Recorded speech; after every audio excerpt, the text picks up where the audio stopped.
বিকালের সময় চারিদিকটা এখনো সূর্যের উজ্জ্বল বিরাজমান। আজ বৃষ্টি নেই তেমন, তবে সূর্যের আশেপাশে কিছু মেঘের আনাগোনা লেগে রয়েছে। কখন আবার গগন কাঁপিয়ে বৃষ্টি নেমে পড়ে কে জানে।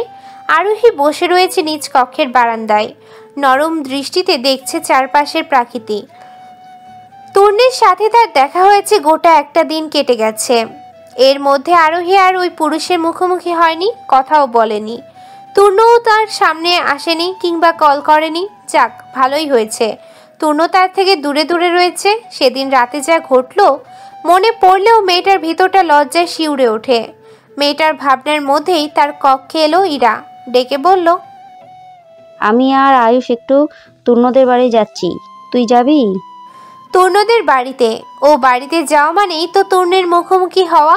সেদিন রাতের ওই লজ্জাজনক ঘটনার পর কোন মুখে আরোহী ওই লোকের সম্মুখে দাঁড়াবে?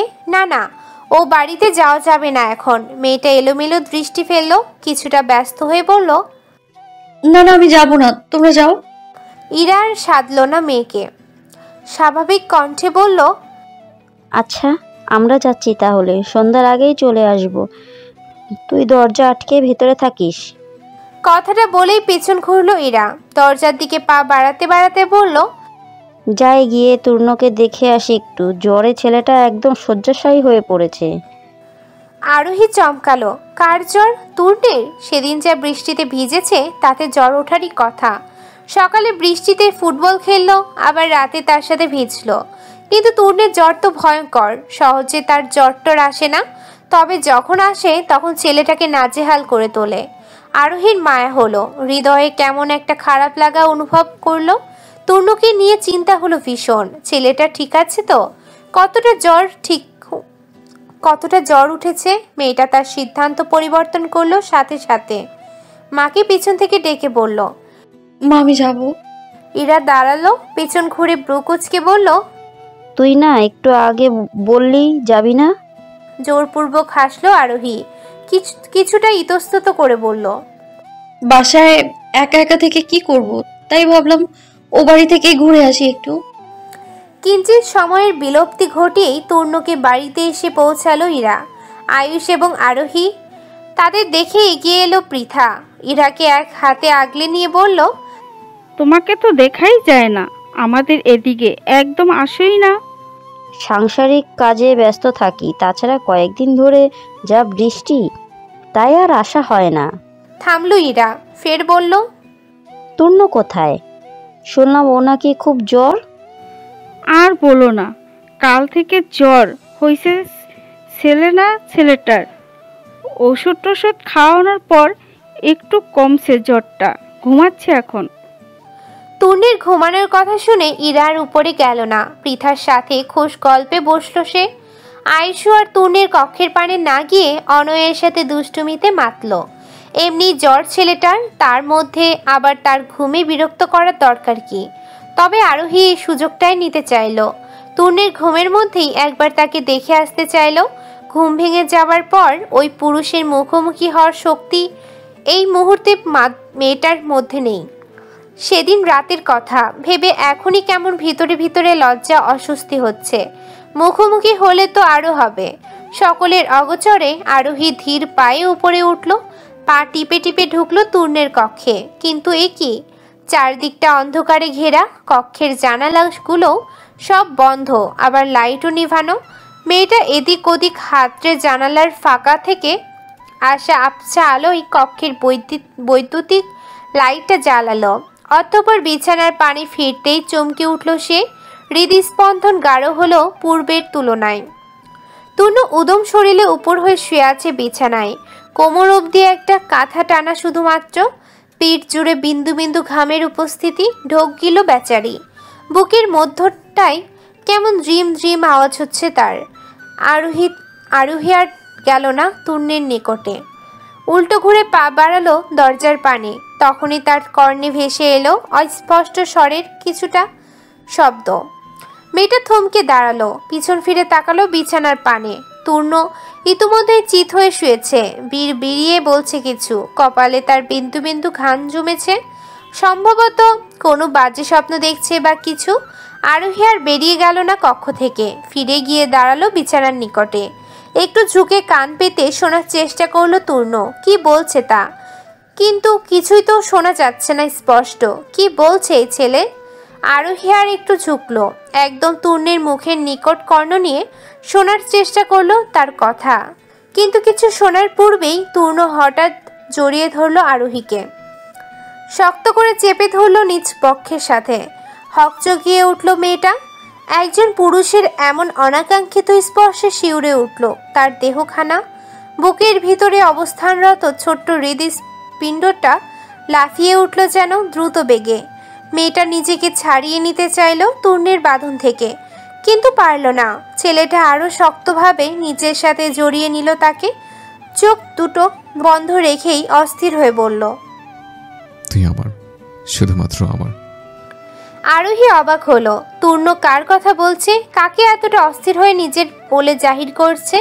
মেয়েটা চোখ তুলে তাকালো তূর্ণের মুখ পানে, কিঞ্চিত অবাক সুরেই বলল, কার কথা বলছেন আপনি তূর্ণ ভাই? কে আপনার? তূর্ণ জবাব দিল না আরোহীর প্রশ্নের। চোখ বন্ধ করে সে বারবার বলে যাচ্ছে, তুই আমার, শুধুমাত্র আমার। তোকে আমি হারাতে পারবো না। আমি ভালোবাসি তোকে, ভীষণ ভালোবাসি। আরোহী ব্রুকুচ গেল। তবে কি তার তূর্ণ ভাই কারোর সাথে প্রেম করে বা কাউকে ভালোবাসে? মেয়েটার হঠাৎ বুক কাঁপল। অদ্ভুত এক কষ্টদায়ক অনুভূতি ঘিরে ধরল তাকে। বুকের মধ্যে যেন তীব্র যন্ত্রণা শুরু হয়েছে। বারবার মনে হচ্ছে তূর্ণ অন্য কাউকে ভালোবাসতে পারে না, কিছুতেই না। এমন কেন হচ্ছে তার সাথে? তূর্ণ অন্য কাউকে ভালোবাসতেই পারে, এতে তার ভিতরে তো এমন হওয়ার কথা নয়। তবে কি তার হৃদয়ে তূর্ণের জন্য কোনো অনুভূতি রয়েছে? না, এ হতে পারে না। তাদের মধ্যকার সম্পর্কটা শুধুমাত্র ভাই বোনের সম্পর্কেই সীমাবদ্ধ থাকা উচিত।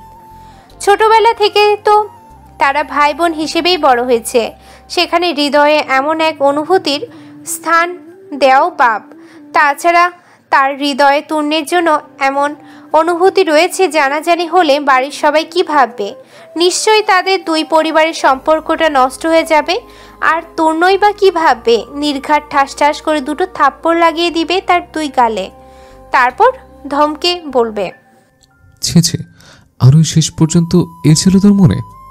তুই এইভাবে কলুষিত করলে আমাদের মধ্যকার ভাই বোনের সম্পর্ককে, এভাবে আমাদের দুই পরিবারের সম্পর্ক নষ্ট করলে। তোকে যেন আমার আশেপাশে আর কখনো না দেখি। আরোহী ঢোক গিলল। নিজেকে তূর্ণের বাঁধন থেকে ছাড়াতে ব্যস্ত হলো ভীষণভাবে, কিন্তু সে ব্যর্থ। এত বড় শক্তপোক্ত এক পুরুষের সাথে তার মতো এক চুনোপুটির পাড়া কি সহজ হও নাকি? মেয়েটা শেষে আর উপায় না পেয়ে একটু জোরেই ডেকে উঠল, তূর্ণ ভাই, তূর্ণ ভাই। এরপরেও কোনো হেলদোল দেখা গেল না তূর্ণের মধ্যে। ফোঁস করে একটা নিঃশ্বাস ফেললো মেয়েটা।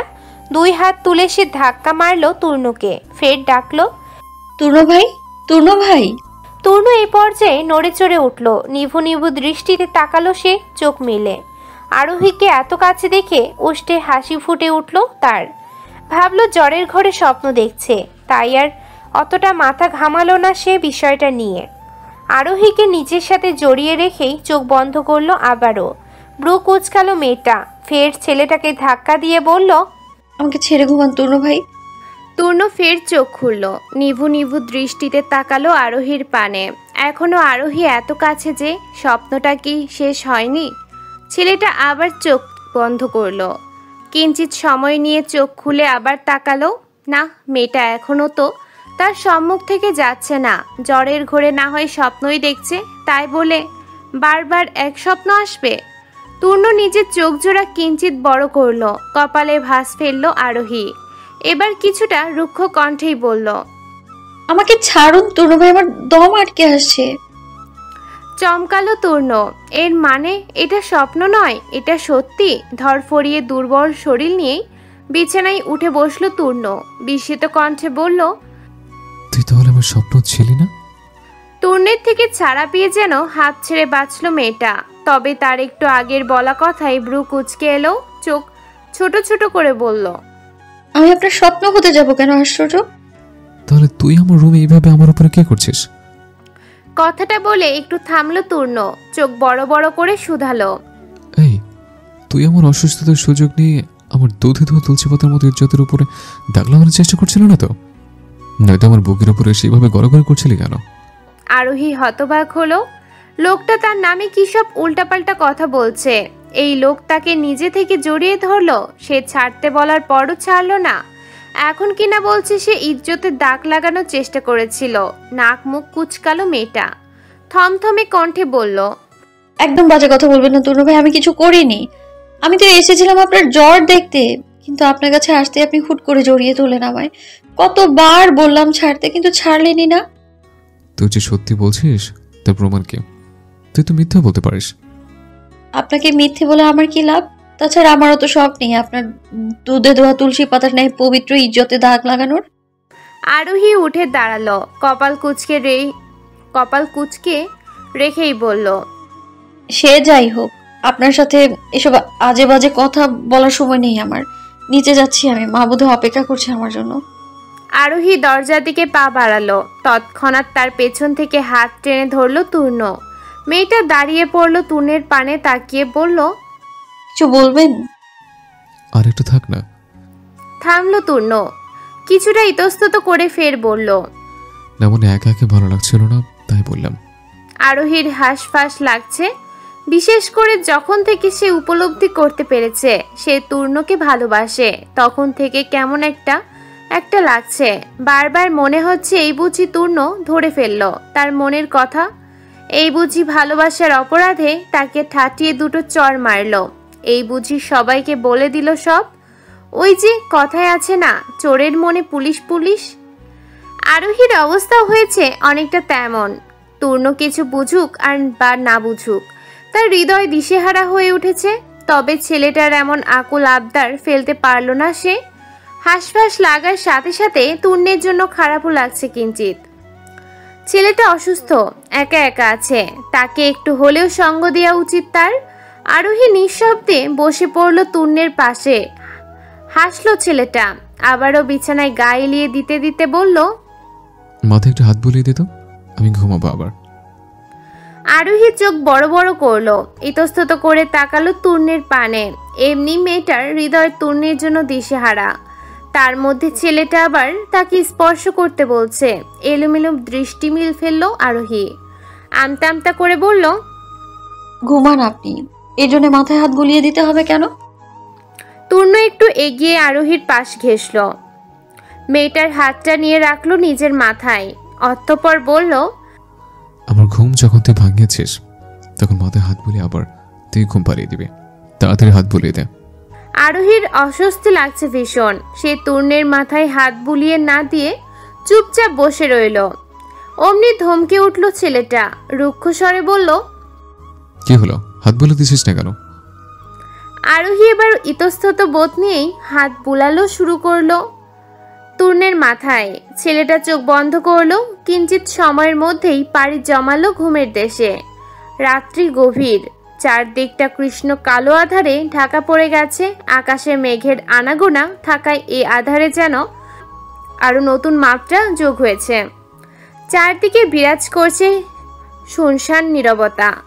আরোহী বিছানায় শুয়ে শুয়ে এপাশ ওপাশ করছে, দুই চোখে তার ঘুম নেই মোটেই। বারবার শুধু তূর্ণের কথা মনে করছে। তূর্ণকে সে ভালোবাসে কথাটা স্মরণে আসলে হৃদয় কেঁপে উঠেছে। যে ছেলেটাকে সে ছোটবেলা থেকে ভাই মেনেছে, তার প্রতি এমন অনুভূতি নিশ্চয়ই বাঞ্ছনীয় নয়। আরোহীর কাছে এটা কোনো অনুভূতি নয়, বরং পাপ মনে হচ্ছে, পাপ। মেয়েটার এই মুহূর্তে নিজেকে ঘোর পাপী মনে হচ্ছে। সে কিভাবে এমন একটা কাণ্ড ঘটাতে পারল?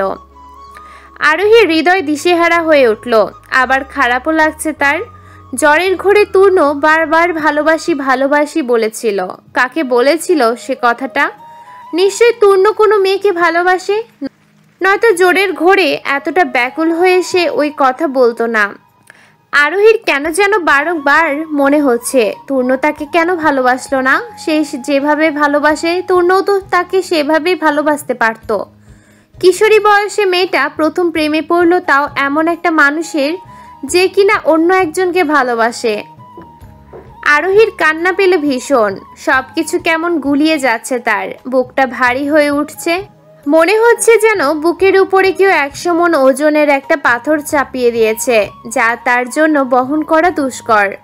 মেয়েটা জোরে জোরে কয়েকটা নিঃশ্বাস নিল, নিজেকে ধাতস্থ করার চেষ্টা করলো।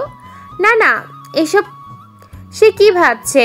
তূর্ণের সাথে তার কোনো দিনই কিছু সম্ভব না।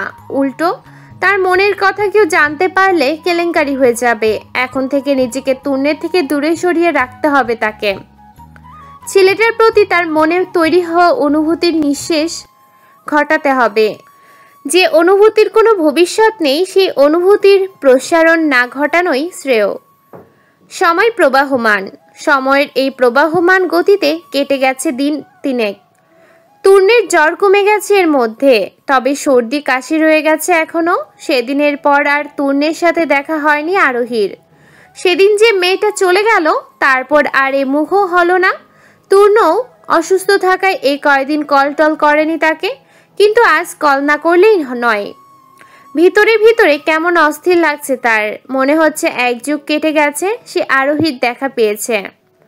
তূর্ণ অস্থির ভঙ্গিতেই নিজের মোবাইলটা হাতে তুলে নিল। কল লাগালো আরোহীর নাম্বারে, কিন্তু মেয়েটা কল ধরছে না। রিং বেজেই যাচ্ছে, অথচ তার কোনো খোঁজ নেই। আরোহী বসেছিল মোবাইলের পাশেই। সে দেখছে তূর্ণ কল করেছে। তূর্ণের নামটা দেখেই মেয়েটার মনটা আকুপাকু করে উঠেছিল কল ধরার জন্য, কিন্তু নিজেকে সে নিয়ন্ত্রণ করেছে। না, সে কিছুতেই কলটা ধরবে না। ওই লোকটার সাথে কথা বললে দেখা যাবে সে আরও তার মায়ায় পড়ে গেছে, আর ভুলতে পারছে না। তার চেয়ে এর সাথে দেখা না করা কিংবা কথা না বলাই শ্রেয়।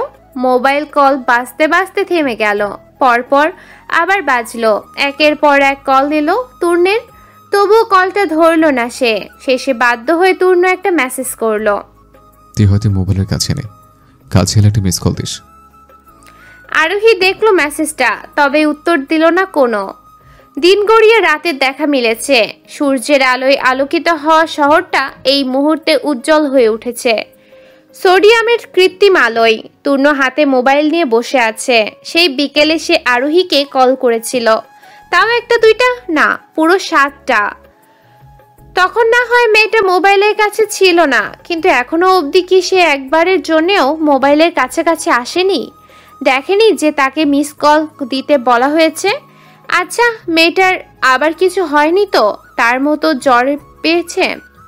কোনো বিপদ আপদ হয়েছে কিনা, কিংবা মোবাইল চড়ে নিয়েছে? তূর্ণের হৃদয় অস্থির হলো। কোনো রকমে শরীরে একটা শার্ট চাপিয়ে সে বেরিয়ে পড়ল বাড়ি থেকে। কিছুটা সময়ের ব্যবধানেই তূর্ণ এসে পৌঁছালো আরোহীদের বাড়িতে। কলিং বেল টিপতেই দরজা খুলে দিল ইরা।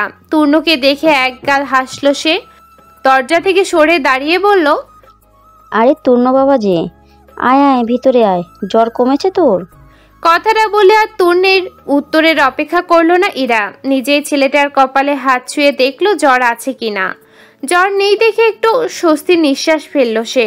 স্বাভাবিক স্বরেই বলল, বস এখানে, আমি বরং তোর জন্য কিছু একটা বানিয়ে নিয়ে আসি। কতদিন পর এলি আমাদের বাসায়, আর তার উপরে অসুস্থ শরীরে।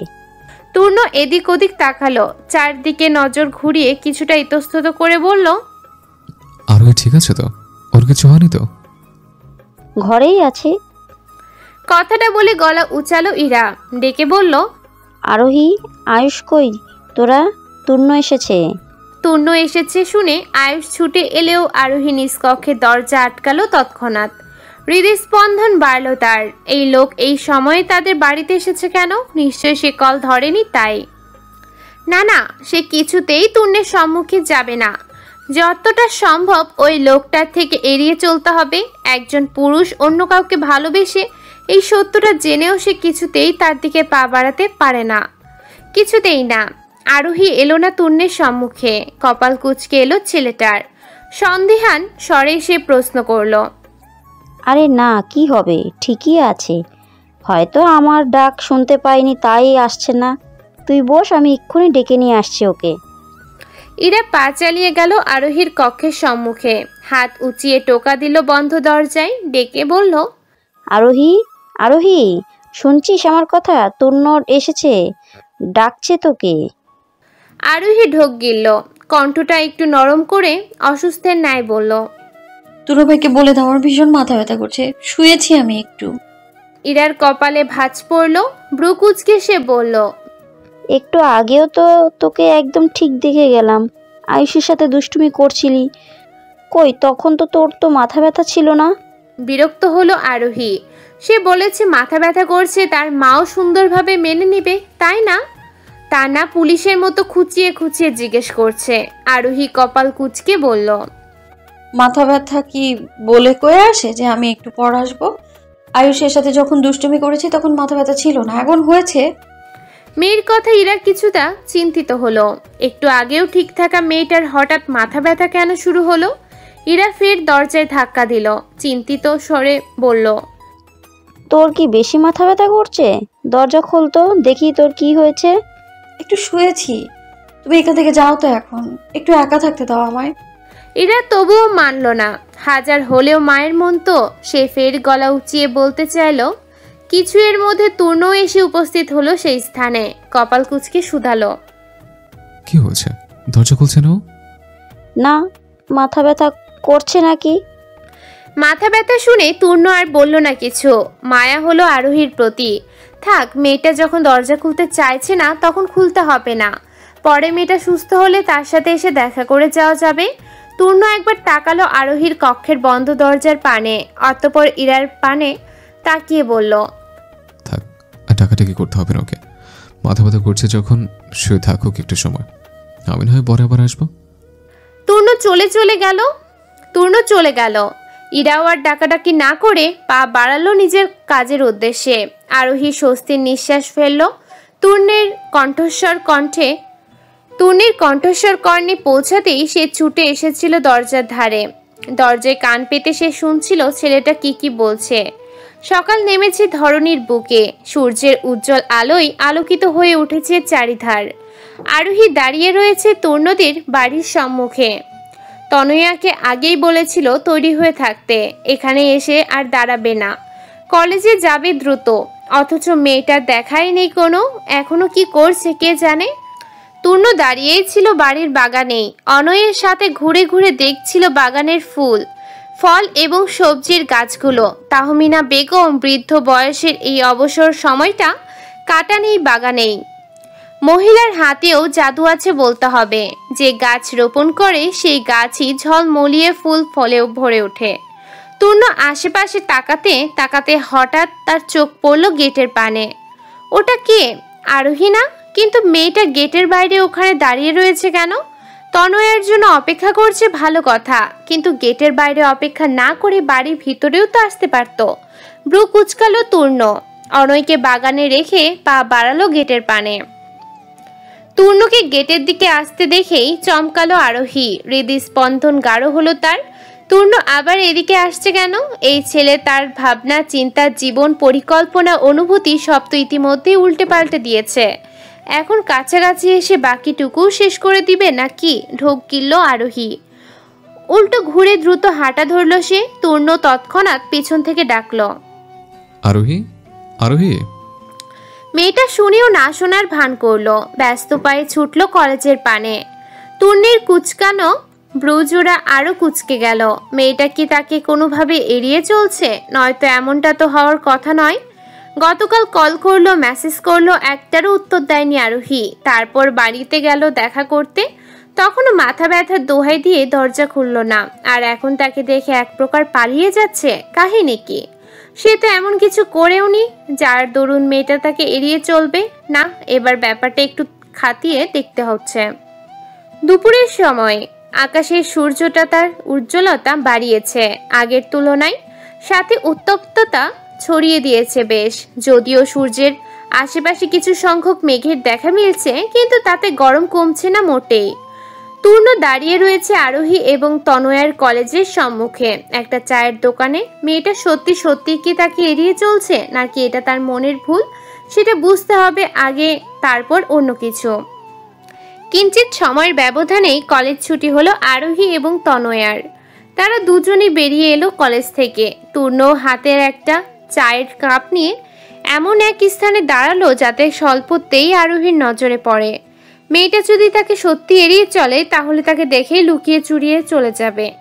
তনয়া তূর্ণের কাছে যেতে চাইলেও যেতে দিবে না, জোরপূর্বক নিয়ে কেটে পড়বে।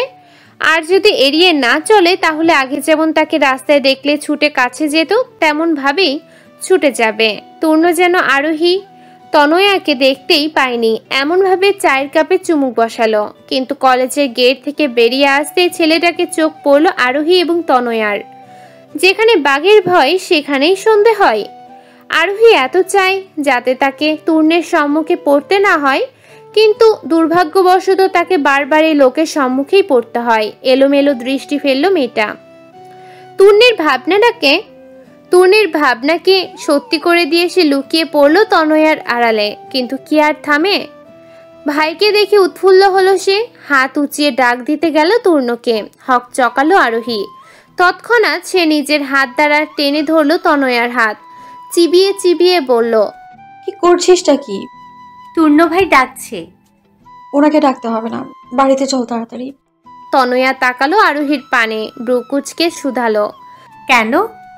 আরোহী আমতা আমতা করলো। মেয়েটার টেনে নিয়ে সামনের দিকে যেতে যেতে বলল, বাড়িতে কাজ আছে আমার, ওনাকে ডাকলে এখন আবার হাসির মতো প্যাক প্যাক শুরু করবে, তারপর বাড়ি পৌঁছাতে পৌঁছাতে দেরি হয়ে যাবে। কি এত কাজ বাড়িতে তোর? আছে, অত কথা বলার সময় নেই এখন, বাড়ি চল। তনয়াকে টেনে নিয়ে চলে গেল আরোহী। তূর্ণ সোজা হয়ে দাঁড়ালো এবার, কপালে ফুটে উঠল গুটি কয়েক ভাঁজ। একটু আগ পর্যন্ত তার হৃদয়ে সন্দেহ ছিল যে আরোহী তাকে এড়িয়ে চলছে, এবার তা বিশ্বাসে পরিণত হলো। কিন্তু কথা হলো, মেয়েটা হঠাৎ তাকে এড়িয়ে চলছে কেন? সে কি এমন কি করেছে? মেয়েটার সাথে কোনো খারাপ ব্যবহার বা খারাপ কিছু করেছে বলেও তো মনে পড়ছে না। রাতের আধারে ছেয়ে গেছে চারপাশটা, চারিদিকে শীতল হাওয়া বইছে, আকাশ জুড়ে এখনো মেঘের আনাগোনা। তবে আজ বোধ হয় পূর্ণিমা। মাঝে মাঝে মেঘের আড়াল থেকে একখানা গোল থালার ন্যায় রূপালি চাঁদ উকি ঝুঁকি মেরে দেখা মিটছে, যেন সে মেঘেদের সাথে লুকোচুরি খেলায় মত্ত হয়েছে। ছাদের এক কোণে দাঁড়িয়ে দাঁড়িয়ে চাঁদ আর মেঘেদের লুকোচুরি খেলা দেখেছিল আরোহী। ঠিক তখনই তার কাঁধে এসে একটা শক্তপোক্ত পুরুষালী হাত থামলো। চমকে উঠল মেয়েটা, অন্তরাত্মা কেঁপে উঠল তার। এই রাতে এখানে কে এসেছে? আবার ভূতের মতো কাঁধে হাত রাখছে। সত্যিকারের ভূত টুত নয় তো? আরোহীর ভয় হলো। পুরো ছাদে সে একা, যদিও আয়ুষ এসেছিল তার সাথে, কিন্তু ওয়াশরুমে যাবে বলে চলে গেছে অনেকক্ষণ আগেই।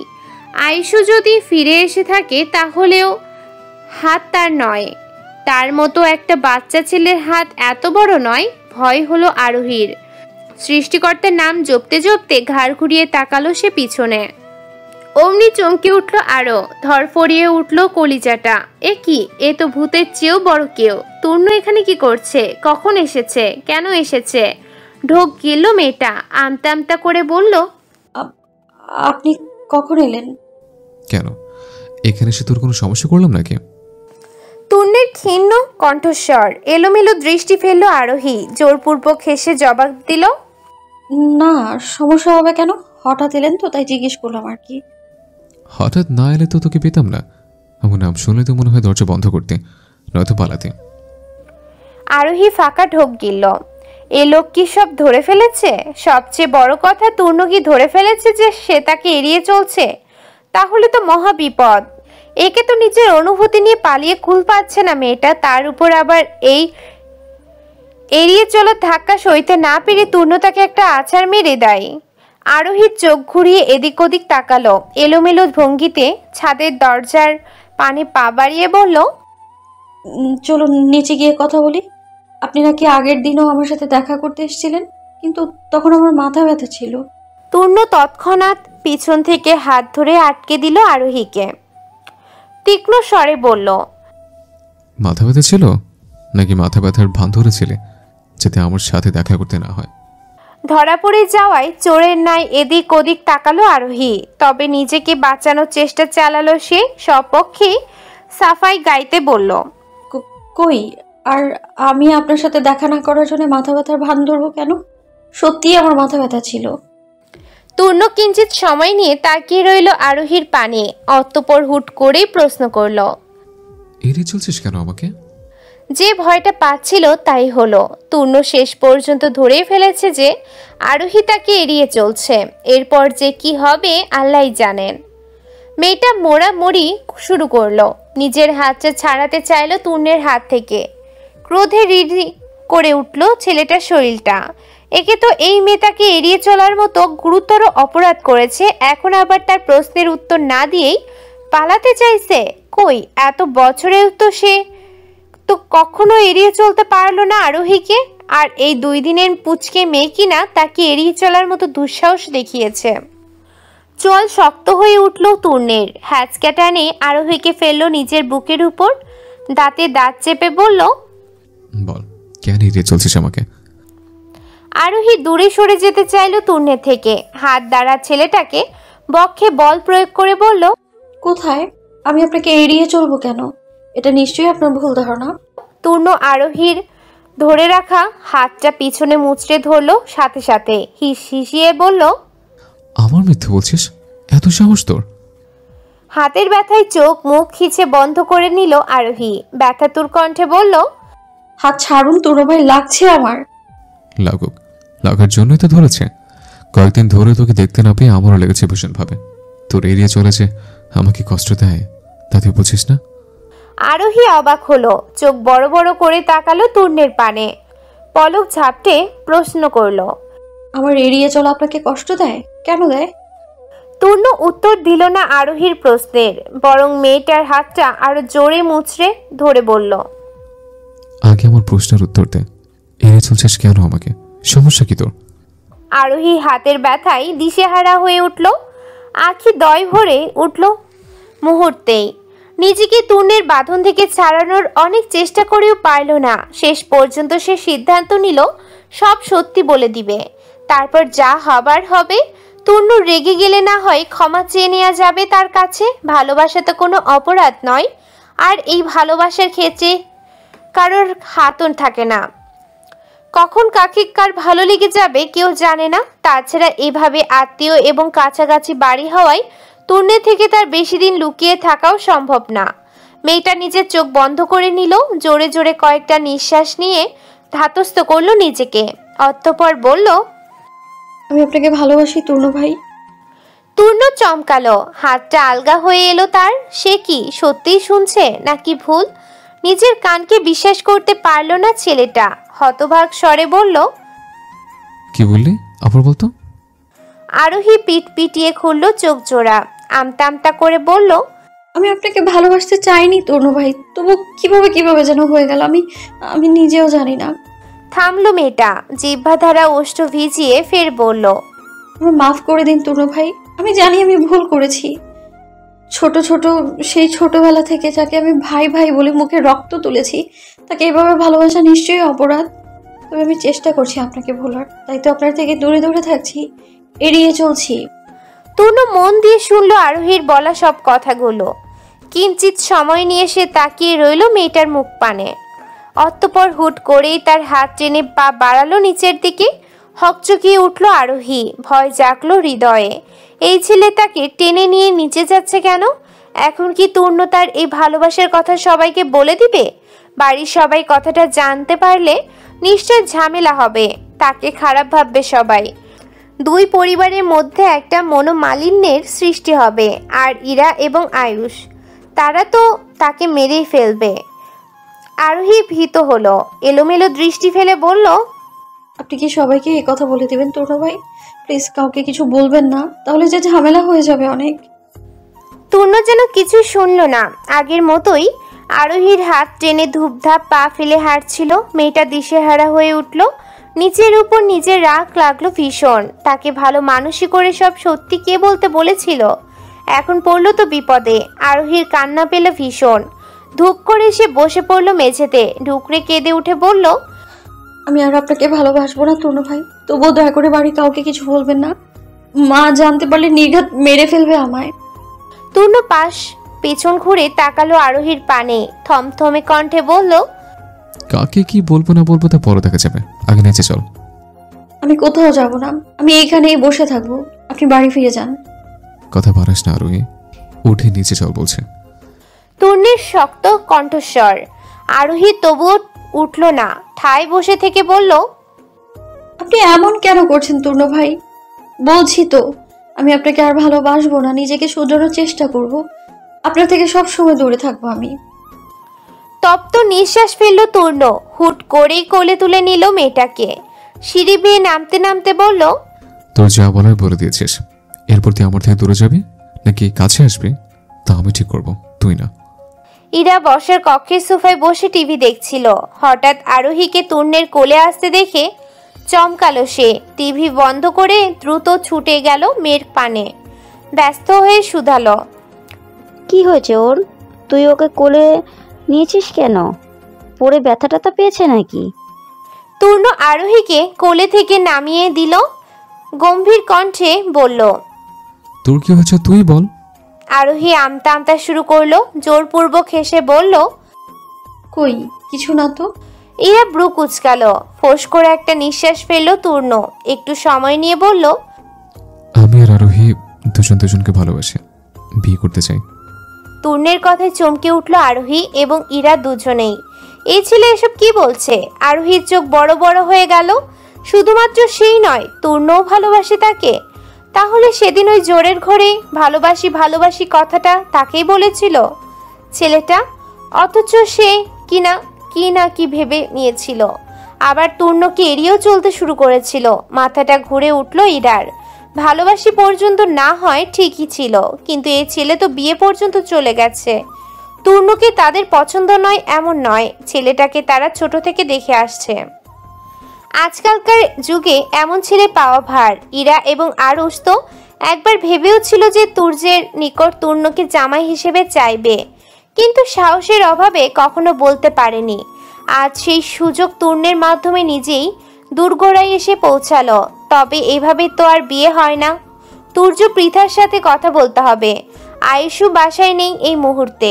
ইরা ইতস্তত করলো, আমতা আমতা করে বলল, বিয়ে বললেই তো আর বিয়ে দিয়ে দেওয়া সম্ভব নয়। তোর বাবা মা সাথে কথা বলতে হবে, তারপর দুই পরিবারে মিলে একটা সিদ্ধান্ত উপনীত হবে, তবেই না বিয়ে হবে। তূর্ণ নির্বিকার ভঙ্গিতে একটু এগিয়ে গিয়ে বসলো সোফায়, গা এলিয়ে দিয়ে বলল, তাদের কল করে এখানে আসতে বলো, যা হবার আজই হবে। ইরা হতাশার নিঃশ্বাস ফেললো। কটমট করে তাকালো আরোহীর পানে। মেয়েটার দিকে একটু ঘেঁষে দাঁড়িয়ে বলল, এমনিতে তো আর আমাদের সামনে তূর্ণ একদম দেখতে পাস না, এখন এগুলো কি? আমাদের মান সম্মান আর রাখলি না? আরোহীর মুখশ্রী চুপসে গেল। মায়ের কথার পরিপ্রেক্ষিতে সে কি উত্তর দিবে ভেবে পেল না। সবচেয়ে বড় কথা, কোথা থেকে কি হয়ে গেল তাই মাথায় ঢুকছে না তার। এড়িয়ে যাওয়ার জন্য তূর্ণ তাকে চোটপাট দেখালো। সেও ভালো মানুষই করে ভালোবাসি বলে দিল। তূর্ণ তখন কোনো কথা বলল না। এখানে এসে সরাসরি বলে দিল বিয়ে করবে। এই কথা ছাদে বললে কি এমন হতো? রাত 10টার অধিক। ইরাদের বাড়িতেই মজলিস বসেছে তূর্ণ আর আরোহীর বিয়ের ব্যাপারে। দুই পরিবার যখন আগে থেকেই চেনা জানা, তখন আর বিয়ের ব্যাপারে কেউ দ্বিমত করেনি। তাছাড়া তুর্য তো আগে থেকেই সবটা জানতো, সে সামলে নিল সবটা। তবে শেষ সময়ে এসে বাদ সাধলো আরুষ। কিছুটা ইতস্তত করে বলল, আরোই এখন ছোট, সামনে এসেছি, পরীক্ষার পর বিয়েটা দিলে হতো না? তুর্য সাথে সাথে প্রতিবাদ করলো। আরুষের পানে তাকিয়ে বলল, পরীক্ষার জন্য কি এদের প্রেম আটকে রাখতে পারবি তুই? কাছাকাছি বাড়ি, সারাদিন দেখা হবে, প্রেম চলবে। তুই আমি যতই আটকানোর চেষ্টা করি না কেন, এরা ঠিকই নিজেদের মধ্যে দেখা সাক্ষাৎ ভালোবাসার বজায় রাখবে। তার সাথে বিয়ে দিয়ে দিই। প্রেম নামক হারাম সম্পর্ক না থেকে হালাল সম্পর্ক থাকুক। তুর্যের কথার উপরে আর কেউ কিছু বলার মতো পেল না। সে তো ভুল কিছু বলেনি। এখন পড়াশোনার ক্ষতি হবে, পরীক্ষা খারাপ হবে ভেবে বিয়ে দিবে না, কিন্তু তাই বলে তো আর এদের প্রেম আটকে থাকবে না। তারা ঠিকই চালিয়ে যাবে। তার থেকে বিয়ে দিয়ে দেওয়াই শ্রেয়। তুর্যরা আর দেরি করলো না। যত তাড়াতাড়ি সম্ভব কাজী সাহেবকে ডেকে বিয়েটা তূর্ণ আর আরোহীর 4 হাত এক করে দিল। মধ্যরাত। চারদিকটা নীরব নিস্তব্ধ হয়ে ছেয়ে গেছে। আধারে ঢেকে গেছে ধরনীর বুকটা। তূর্ণ আর আরোহীর বিয়ের পর সকলে বাড়িতে চলে গেলেও তূর্ণ রয়ে গেছে এ বাড়িতেই। তূর্ণ আজ এখানেই থাকবে। সিদ্ধান্ত হয়েছে আরোহীর পরীক্ষার আগ পর্যন্ত সে বাবার বাড়িতেই থাকবে। পরীক্ষা শেষ হলে একসাথে ধুমধাম করে তুলে নিয়ে যাবে। তবে আজ যেহেতু তাদের বিয়ে হয়েছে তাই তূর্ণ প্রথম রাতটা এখানেই কাটাবে। আরোহীকে চট জলদি শুধুমাত্র একটা শাড়ি পরিয়ে বসিয়ে দেওয়া হয়েছে বাসর ঘরে।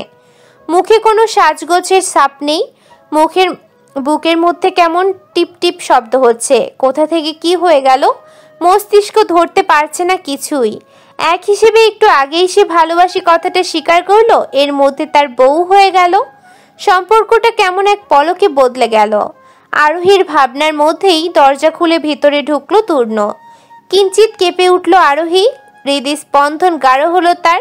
তূর্ণ এগিয়ে গিয়ে দাঁড়ালো বিছানার পানে। মেয়েটার হৃদয় ভীত হলো। ঢোক গিলে সে ঠায় বসে রইল সেখানেই। অমনি থমকে উঠল তূর্ণ। গম্ভীর স্বরে বলল, বাসরাতে স্বামী কক্ষে এলে তাকে যে সালাম দিতে হয় জানিস না? সালাম করবে আদব। আরোহী কেঁপে উঠল। ফাঁকা ঢোক গিলল ফের। এলোমেলো দৃষ্টি ফেলে মিনমিনিয়ে বলল, আসসালামু আলাইকুম। আমার মুখোমুখি এসে দাঁড়িয়ে বলো। আরোহী বিছানা ছেড়ে উঠে দাঁড়ালো। তূর্ণের মুখোমুখি দাঁড়িয়ে বলল, আসসালামু আলাইকুম। তূর্ণ ওষ্ঠ প্রসারিত করলো। সালামের জবাব দিয়ে হুট করে জড়িয়ে ধরলো মেয়েটাকে। মৃদু কণ্ঠে বলল, তোর বলো তখনকার কথার উত্তর শুনবি না? আরোহী কপালে ভাঁজ ফেললো। ব্রু কুচকে শুধালো, কোন কথাটা? তখন ছাদে এসে বললি আমাকে ভালোবাসিস। আরোহী কিঞ্চিত লজ্জা পেল। তৎক্ষণাৎ মাথাটা নুয়ে ফেলল সে। তূর্ণ আরো গাঢ়ভাবে নিজের সাথে জড়িয়ে নিল মেয়েটাকে। তার চুলের ভাঁজে আলতোভাবে একটা চুমু খেয়ে বলল, আমিও ভালোবাসি তোকে। সেই তুমি কেন এত অচেনা হলে, সেই আমি কেন তোমাকে দুঃখ দিলে, কেমন করে এত অচেনা হলে তুমি, কিভাবে বল বদলে গেছি এই আমি। ও বুকেরই সব কষ্ট দুহাত সরিয়ে চলো বদলে যায়। তুমি কেন বোঝো না তোমাকে ছাড়াই আমি অসহায়। আমার সবটুকু ভালোবাসা তোমায় ঘিরে, আমার অপরাধ যত আছে তোমার কাছে, তুমি ক্ষমা করে দিও আমার।